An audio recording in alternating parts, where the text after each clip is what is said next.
Scorpion news, जन जन की खबर सबसे पहले आप तक। होम रूल के आदी व अहिंसा के गांधी से प्रभावित होकर जिन्होंने अपने जीवन यात्रा की शुरुआत की, महान स्वतंत्रता संग्राम सेनानी, संविधान निर्माण सभा के सम्मानित एवं सक्रिय सदस्य, आज हम बात करेंगे एक ऐसे लड़के की जिसने अपने जीवन यात्रा में, जीवन परिचय में सदियों से शोषण, पिछड़ेपन एवं अन्याय की चक्की में पिसते आ रहे तराई के उत्तरांचल के त्राता नामक शब्द से संबोधित उस युवा लड़के का नाम सिब्बन लाल सक्सेना। जी हां, आज 13 जुलाई सन 2021, आज ही के दिन 13 जुलाई 1906 ईस्वी को प्रोफेसर सिब्बन लाल सक्सेना का जन्म बरेली में एक मध्यम वर्गीय कायस्थ परिवार में हुआ। पिता का नाम छोटे लाल सक्सेना, पिता एक पोस्टमास्टर, माता का नाम शकुंतला देवी। 7 वर्ष की आयु जब सिब्बन लाल की हुई तो माता शकुंतला देवी साथ छोड़कर चली गई और लगता है कि माता के बताने वाले बताते हैं कि माता के देहांत के 1.5 वर्ष या 2 वर्ष उपरांत पिता भी साथ छोड़कर चले गए। संघर्षमय, काफी संघर्षमय जीवन रहा प्रोफेसर सिब्बन लाल सक्सेना का।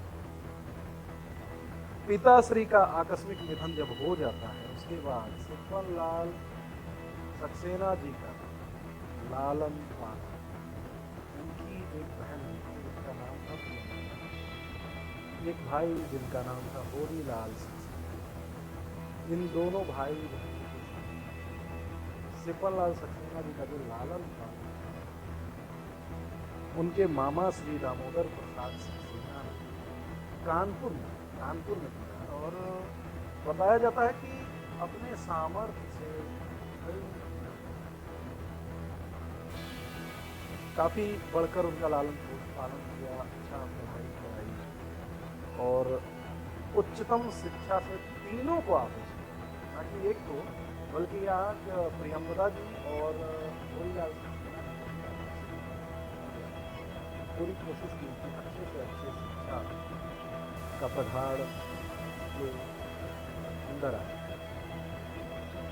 अच्छा, आगे क्या हुआ? कानपुर से मिडिल स्कूल, मैट्रिकुलेशन और इंटरमीडिएट की परीक्षाएं सिब्बन लाल जो थे वो सब प्रथम श्रेणी से उत्तीर्ण होते गए। बाद में सिब्बन लाल सक्सेना भारत के ऑक्सफोर्ड यानी इलाहाबाद विश्वविद्यालय से बीए में, बैचलर ऑफ आर्ट्स में प्रविष्ट हुए।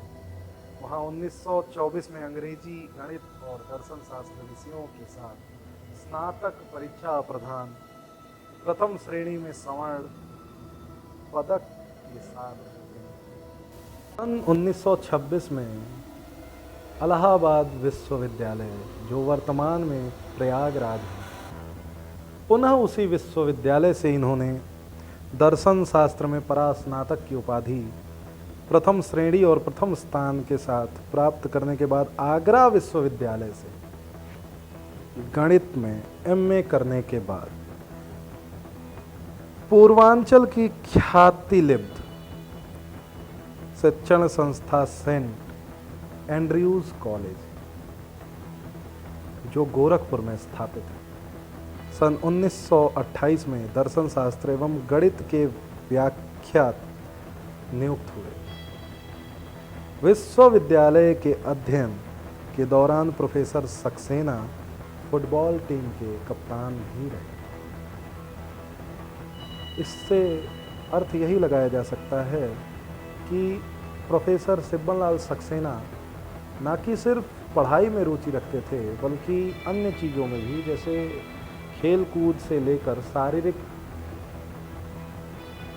प्रशिक्षणों में भी अपना काफ़ी रुचि रखते थे।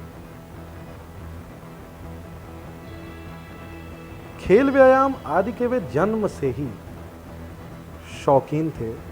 उनका अटूट विश्वास था कि स्वस्थ शरीर में ही स्वस्थ बुद्धि का अधिवास हुआ करता है। प्रोफेसर सक्सेना 10-11 वर्ष की आयु में होम रूल आंदोलन से काफ़ी प्रभावित हो चुके थे, जो आंदोलन को गांधी की आंधी का भी नाम दिया जाता है। अच्छा, एक दिन कॉलेज के किसी विशेष कार्यक्रम में सक्सेना जी शेरवानी पहनकर गए थे। अंग्रेज प्रिंसिपल ने विनम्रतापूर्वक उन्हें टोक दिया।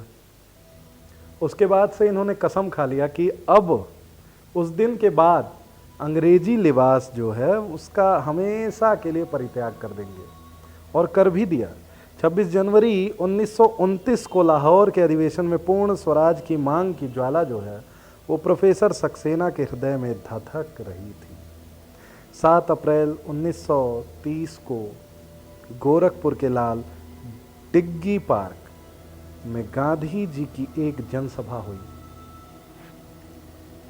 प्रोफेसर सक्सेना थोड़ी दूर हटकर एक पेड़ से चिपककर थोड़ी ही दूर पे खड़े हो गए। बड़ी ही तन्मयता के साथ बापू का भाषण सुन रहे थे।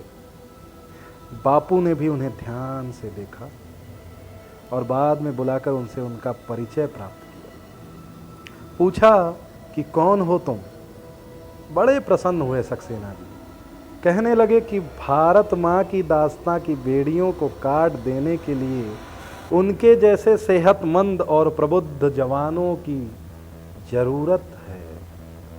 गांधी जी प्रभावित हुए। गांधी जी ने निर्देश दिया कि प्रोफेसर सिब्बनलाल सक्सेना पूरी तरह राष्ट्रीय आंदोलन में जुट जाएं और भारतीय राष्ट्रीय कांग्रेस में शामिल हो जाएं। और बाद में ऐसा ही हुआ। पुनः ऐसा हुआ। गोरखपुर जिले की महाराजगंज तहसील में काफ़ी अशिक्षा हुआ करती थी एक समय में। दरिद्रता और पिछड़ापन तो मानो यूं ही जगह जगह पे व्याप्त था। जमींदार एवं सामंत मुख्य भारतीय धारा से कटे हुए थे और अक्सर इस मानसिकता के थे कि अंग्रेजों का जो शासन है वो भारत से कभी समाप्त ही नहीं हो सकता। इसीलिए उन्होंने फिरंगी परस्ती और उनकी दमनकारी नीतियों को अपना लिया था। आए दिन यहाँ से अत्याचार, हृदय विदारक दमन और शोषण के समाचार प्रकाश में आया करते थे। बापू की मंशा साफ थी कि प्रोफेसर सक्सेना अब अपने जीवन में कभी भी गृहस्थ आश्रम का पालन नहीं करेंगे, यानी कि कभी भी विवाह नहीं करेंगे और अपनी गृहस्थी नहीं बसाएंगे। पवित्र गंगा के किनारे गाय घाट पर प्रोफेसर सक्सेना ने बापू को वचन भी दिया और आजीवन इसका निर्वहन भी किया। गोरखपुर में घोष कंपनी पर कांग्रेस कार्यालय को अपना मुख्यालय बनाया। सक्सेना ने गोरखपुर जनपद की महाराजगंज तहसील के लिए विशेष कार्यक्रम शुरू किया और महाराजगंज तहसील के पूरे क्षेत्र में, जिसमें मौजूदा निचलौल, परिंदा और नौतनवा तहसील के सारे क्षेत्र भी शामिल थे, संगठनात्मक ढांचे का बखूबी से विस्तार किया, स्वयं सेवक भर्ती किए, पार्टी और आंदोलन को सही तौर पर संचालित करने के लिए धन एकत्रित किया और गरीब मजदूरों, किसानों और नौजवानों को रोज जागृत करते रहे। उन्हें यह गुरु मंत्र दिया कि परिवर्तन की वास्तविक कुंजी है लोकशाही और लोकशाही का अधिवास प्रत्येक व्यक्ति में ही है। मुट्ठी भर सामंतों में, ये हजारों कोस दूर से आए हुए गोरे फिरंगियों में नहीं है। लोगों ने इसका पूरा पूरा समर्थन किया, विश्वास सक्सेना जी ने जताया। पूरी दुनिया को समतामूलक समाज की स्थापना का अमर संदेश देने वाले भगवान बुद्ध की जन्मस्थली महाराजगंज की धरती पर सबसे अधिक नारकीय जीवन यदि कोई वर्ग जी रहा था तो वो था कोई और नहीं बल्कि किसान। आज भी किसानों की वही स्थिति है, कुछ नहीं बदला, परंतु सक्सेना की कोशिशों ने कुछ रंग तो लाया ही था। उसी का जीवन सर्वाधिक दयनीय एवं नारकीय था, किसानों का। सामंतों, जमींदारों द्वारा चौथ, बेगार और बेदखली के रूप में अनेक दानव इस वर्ग का निरंतर शोषण करने में लगे थे। प्रोफेसर सिब्बन लाल सक्सेना ने किसानों को संगठित और जागृत करने की पूरी कोशिश की और इसको एक आंदोलन का रूप दिया। प्रोफेसर सक्सेना के आंदोलन से विवश होकर अंग्रेजी शासन को गंडेविया बंदोबस्त सन 1938 ईस्वी 1345 फसली जो कह सकते हैं में करना पड़ा, जिसके फलस्वरूप 5.5 लाख किसानों को दखलकारी अधिकारी उनकी जोती जाने वाली जमीनों पर प्राप्त हुआ। निश्चित रूप से पराधीन भारत के इतिहास में यह किसानों की सबसे बड़ी जीत थी। अनेक भारतीय समाचार पत्रों ने उन्हें इस अवसर पर पूर्वी उत्तर प्रदेश का लेनिन लिखकर सम्मानित कर दिया। 1924 के भारत छोड़ो आंदोलन में गिरफ्तार प्रोफेसर सक्सेना ने 1945 की 27 जुलाई को जेल से रिहा होकर आए। उनका योगदान 27 माह की लगातार जेल, इससे पूर्व अनेकों बार जेल की कठोर यातनाएं भोगने, हाथी की पूंछ में बांधकर खींचे जाने, यहाँ तक गोली मारने के अनेक सफल और विफल प्रयासों का सामना करने में खुद भारत में ही फैले हुए 5वें कॉलम वाले भारतीय की गद्दारियां झेलने के बाद भी उनका हौसला कभी कम नहीं। अच्छा, एक बार की जो कहानी है वो ये है कि चीन, रूस, पोलैंड, चेकोस्लोवाकिया, हंगरी, बुल्गारिया और रोमानिया और भी तमाम देश थे जिनका नाम नहीं पता मुझे। उस यात्रा से बहुत ही प्रेरणा मिली। उनका कहना था कि मुझे इन देशों का जो भ्रमण किया है उससे बहुत ही ज़्यादा प्रेरणा मिली और इसी प्रेरणा के बल पर मजदूर यूनियन को एक नया जीवन और दिशा दिया।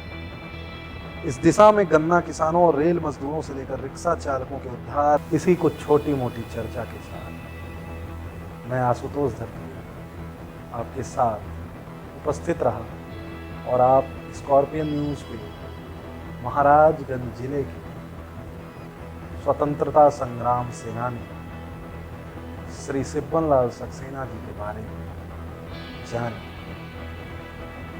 ये तो कुछ अधूरी कहानियां हैं जो इतिहास के पर्दे में इतिहास है और जिनको किसी ने बताया भी। आज भी उम्मीद है कि जब जब कायरता बढ़ती रहेगी, सामंतवादी बढ़ते रहेंगे, ईमानदारी बढ़ती रहेगी, तब तक एक सिब्बन लाल सक्सेना इस देश में, इस जनपद में जन्म लेता रहेगा, निरंतर मदद करता रहेगा। नमस्कार, मैं आशुतोष द्विवेदी विदा लेता हूँ और आप स्कॉर्पियन न्यूज़ को सब्सक्राइब करना बिल्कुल मत भूलिए।